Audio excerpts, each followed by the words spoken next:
बिस्मिल्लाहिर्रहमानिर्रहीम। मैं आज वली बाग में हाज़िर हुआ हूँ और जो बेगम नसीम वली खान साहबा हैं उनकी ताज़ियत के लिए उनके लिए दुआ भी की है और उनकी फैमिली के साथ, और उनकी जो खिदमात हैं वो कभी फरामोश नहीं की जा सकती। उन्होंने जमहूरियत के लिए और इस माशरे के लिए जो उनकी खिदमात हैं वो 4 मरतबा वो डायरेक्ट इलेक्शंस में यहाँ से इलेक्शन में हिस्सा लिया और वो कामयाब हुई, और कौमी असम्बली में भी 2 सीटों पे वो 77 में कामयाब हुई, जिसका बाद में इलेक्शन को रोक दिया गया। तो इसलिए उनकी खिदमात बहुत ज़्यादा थी और उनके जो साहबजादा थे उनकी ताज़ियत के लिए मैं हाज़िर हुआ था, और उस वक्त में वज़ीर आज़म था, उनसे मैंने ताज़ियत की थी, और उनकी मोहतरमा बेनज़ीर भुट्टो साहबा के साथ भी बहुत अच्छे ताल्लुकात थे। तो इसलिए मैं उनके ख़ानदान के साथ ताज़ियत करने के लिए आया हूँ, और हैदर खान कोती साहब के साथ हमने काम किया है और बहुत वॉर ऑन टेररिज्म के ऊपर, एक्सट्रीमिज़म के ऊपर, यहाँ की डेवलपमेंट के ऊपर हमने मिलकर काम किया है। तो इसलिए हमारे फ़राइज़ में था राजा परवेज़ अशरफ साहब, फॉर्मर प्राइम मिनिस्टर, ये भी आए हैं, मैं भी आया हूँ, और उन्होंने हमें सदर आसिफ अली जरदारी साहब की तरफ से भी और चेयरमैन बिलावल भुट्टो जरदारी साहब की तरफ से भी हम हाज़िर हुए हैं। सर, मेरा पहला सवाल ये है, जो अपोजिशन या पीडीएम की मुस्तक़बिल के हवाले से से बाहर निकल गई है और एमपी भी, लेकिन पीडीएम के जो नकात से जो मकासद थे वो ये थे पार्लियामेंट की बालादस्ती, हकीकी जमहूरियत की बहाली और इस्टेब्लिशमेंट का मुदाखलत, सियासत से इस्टेब्लिशमेंट का मुदाखलत ख़त्म करना। अब चूँकि पीडीएम टूट चुकी है तो अकेले क्या पीपल पार्टी एमपी या मुस्लिम लीग वगैरह जो भी इसमें शामिल है इस पीडीएम में, वो इस मकासद को हासिल कर सकते हैं? अगर नहीं तो इन मकासद के हसूल के लिए क्या पीपल पार्टी को पेशकश की जाए तो वो दोबारा ज्वाइन कर सकते हैं पीडीएम को? देखिए, इस वक्त पाकिस्तान में बहुत से मसाइल हैं। सबसे ज़्यादा माशी मसाइल हैं, करप्शन के मसाइल हैं, बेरोज़गारी के मसाइल हैं, और इस वक्त महंगाई का तूफ़ान है, और आए दिन बिजली, गैस और पेट्रोल का इजाफ़ा होता जा रहा है, और लोगों की ज़िंदगी अजीरन हो गई है। और पीडीएम का बनाने का मकसद भी ये था कि हम उनके माशी हकूक़ के लिए, उनके आइनी हकूक़ के लिए और जमहूरी हकूक़ के लिए, और ख़ास तौर पर आपकी मीडिया की आज़ादी के लिए और लोगों के हकूक़ के लिए हमने कायम की थी।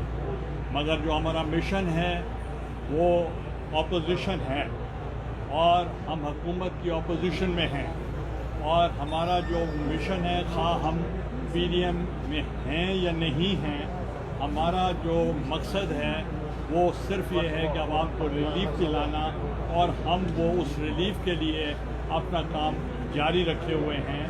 और पीडीएम का जो है उस वक्त भी हमारा जो मकसद था कि आवाम के हकूक़ की बात करें, और आपने देखा होगा हमने मिलकर तमाम ज़िमनी इलेक्शन पूरे मुल्क में जीते, सेनेट का इलेक्शन हमने जीते, कौमी असम्बली से सेनेट का इलेक्शन हम जीते, और जो चेयरमैन सेनेट का इलेक्शन था वो भी अमलन हम जीत गए।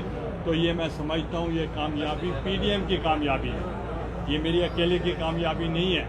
तो इसलिए मैं समझता हूँ कि हमें तमाम पॉलिटिकल फोर्सेस को जो इस वक्त अपोजिशन में हैं ان کو مل کر عوام کو ریلیف دلانے کے لیے اور عوام کی ترقی کے لیے مل کر کام کرنا چاہیے. ہمارا سوال یہ ہے کہ ساری سیاسی جماعتیں اس بات پر متفق ہے کہ 1971 کے سوا پاکستان میں کبھی شفاف انتخابات نہیں ہوئے. تو اپوزیشن شفاف انتخابات کی بھی حکومت کے ساتھ انتخابی اصلاحات پر متفق کیوں نہیں ہو رہی؟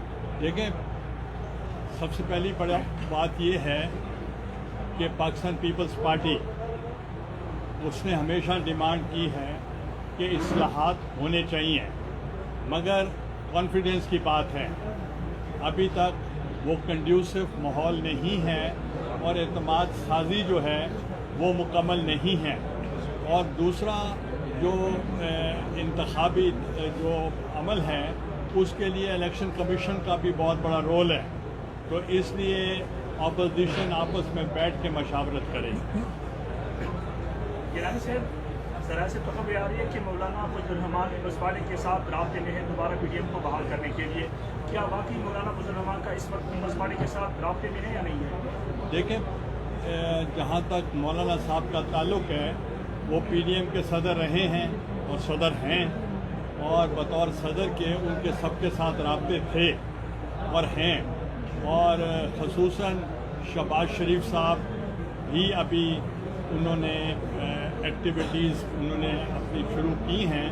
تو آج بھی یونائٹڈ نیشنز میں ہمارے پیپلز پارٹی کا جو گروپ تھا وہ ان کی سربراہی میں راجہ پرویز اشرف صاحب کے، وہ بھی شہباز شریف کے ہمراہ یونائٹڈ نیشنز یون میں وہ گئے تھے اور وہاں انہوں نے پروٹیسٹ، وہ جو ایک ہمارا ریزولوشن تھا فلسطین پر، وہ انہوں نے پیش کیا. سر یہ بتائیں کہ چیف اور وزیر پاکستان کے حالیہ سعودی عرب کو کس طرح سے دیکھتے ہیں؟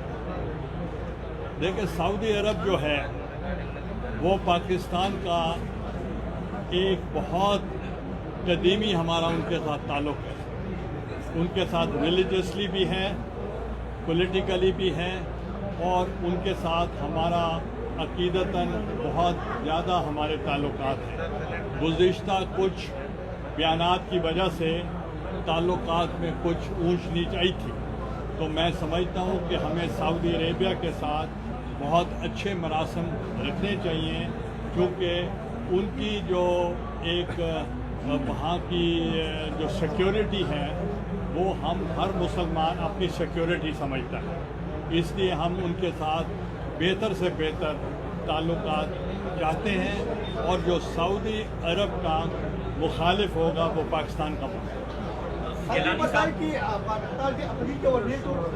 اور بھی سوال؟ گیلانی صاحب ذرا یہ بتائیے، جو جہانگیر ترین گروپ ہے انڈیائی میں، ان کا آپ کے ساتھ کوئی رابطہ یا کوئی اس طرح کی موومنٹ ہوئی ہے یا نہیں؟